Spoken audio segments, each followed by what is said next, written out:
വേടന് ഒരു രാഷ്ട്രീയ പാർട്ടിയുടെയും ആവശ്യമില്ല. കേരളത്തിൽ ജാതിയില്ലെന്ന് പറയുന്നവർ വിഡ്ഢികൾ. കാശ് ഉണ്ടാക്കാനല്ല കല.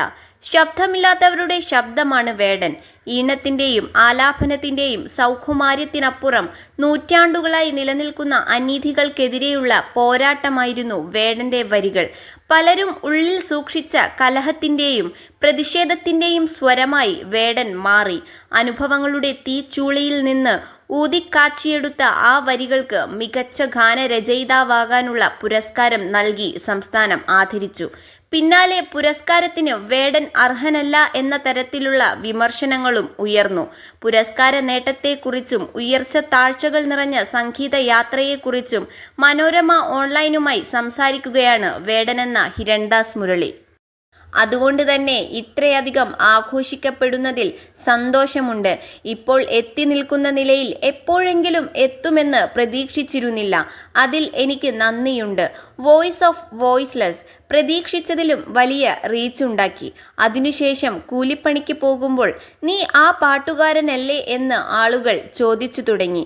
പിന്നെ അവിടുന്ന് വേറെ ഒരു വളർച്ചയായിരുന്നു. 6 വർഷത്തോളമായി യാത്ര തുടങ്ങിയിട്ട്. അതിനിടയ്ക്ക് ഒരുപാട് തവണ ഉയരങ്ങളിലെത്തുകയും താഴെ വീഴുകയും ചെയ്തിട്ടുണ്ട്. ഒരുപാട് മാറ്റങ്ങൾ ഉണ്ടായിട്ടുണ്ട്. വോയിസ് ഓഫ് വോയിസ്ലെസ് ഇറക്കുന്ന സമയത്ത് കലയെക്കുറിച്ചൊന്നും അറിയില്ലായിരുന്നു. അതുപോലെ തന്നെ വളരെ സ്റ്റേജ് ഫിയർ ഉള്ള ആളായിരുന്നു വേടൻ. ഭാഷ ഉപയോഗിക്കുന്നതൊക്കെ മോശമായിരുന്നു. അതൊക്കെ മാറ്റാൻ പറ്റി. കുറച്ചുകൂടി ഉത്തരവാദിത്തമുള്ള സ്ഥലത്താണ് ഇപ്പോൾ വന്നു നിൽക്കുന്നത്. ഞാനൊരു അലസനായിട്ടുള്ള ആളാണ്. അതുകൊണ്ട് ചില സമയത്ത് അത് ബുദ്ധിമുട്ടാകാറുണ്ട്. എന്നിരുന്നാലും ഞാൻ പറഞ്ഞുകൊണ്ടിരിക്കുന്ന രാഷ്ട്രീയത്തിൽ നിന്നു പിന്മാറാൻ എനിക്ക് മാനസികമായി കഴിഞ്ഞിട്ടില്ല എന്ന് പറയുന്നത് വലിയ വിജയമായാണ് ഞാൻ കാണുന്നത്. അത് സംസാരിക്കേണ്ട കടമ കൂടി എനിക്കുണ്ടെന്നാണ് ഞാൻ വിശ്വസിക്കുന്നത്. സാമൂഹ്യ പ്രതിബദ്ധതയുള്ള കലാകാരനായിരിക്കാനാണ് ശ്രമിക്കുന്നത്. ആ ശ്രമങ്ങൾ ചെറുതായിട്ടെങ്കിലും വിജയിക്കുന്നുണ്ടെന്നാണ് ഞാൻ വിശ്വസിക്കുന്നത്. സംസ്ഥാന പുരസ്കാരത്തിന് പിന്നാലെ ഉയർന്നുവന്ന വിമർശനങ്ങളെയെല്ലാം ഞാൻ സ്വീകരിക്കുന്നു. ഇന്ത്യയിൽ ആരും വിമർശനത്തിന് അതീതനല്ല എന്നാണ് വിശ്വസിക്കുന്നത്.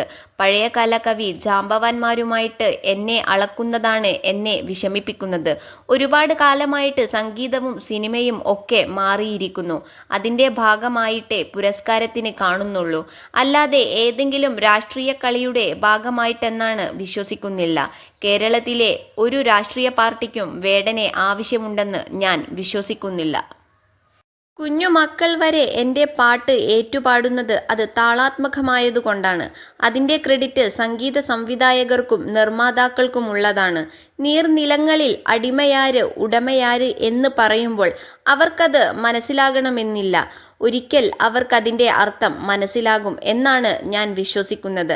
അമ്മമാർക്കും അച്ഛന്മാർക്കുമാണ് വരികൾ മനസ്സിലാകുന്നത്. 40 വയസ്സിന് മുകളിലുള്ളവർ വരികൾ നന്നായിരുന്നു എന്ന് പറയുന്നതാണ് ഏറ്റവും നല്ല അഭിനന്ദനം. ഞാൻ എഴുതുന്നത് മനസ്സിലാകുന്നില്ല എന്ന് പറഞ്ഞിട്ടുള്ള ആളുകളുമുണ്ട്. എൻ്റെ ജീവിതത്തിൻ്റെ ഒരു പകുതി ഭാഗമെങ്കിലും എനിക്ക് എഴുതാൻ പറ്റിയിട്ടുള്ളത് എൻ്റെ പാട്ടുകളിലൂടെയാണ്. അതിൽ അമ്മയെക്കുറിച്ചും അയ്യങ്കാളിയെക്കുറിച്ചും എഴുതാൻ പറ്റിയിട്ടുണ്ട്. എനിക്ക് വ്യക്തിപരമായി ഏറ്റവും ഇഷ്ടപ്പെട്ട ട്രാക്ക് കൂടി അതാണ്. 2.5 മണിക്കൂർ സിനിമയേക്കാൾ പെട്ടെന്ന് ആളുകളെ സ്വാധീനിക്കാൻ കഴിയുന്നതാണ് 2.5 മിനിറ്റ് പാട്ട് എന്നാണ് ഞാൻ വിശ്വസിക്കുന്നത്.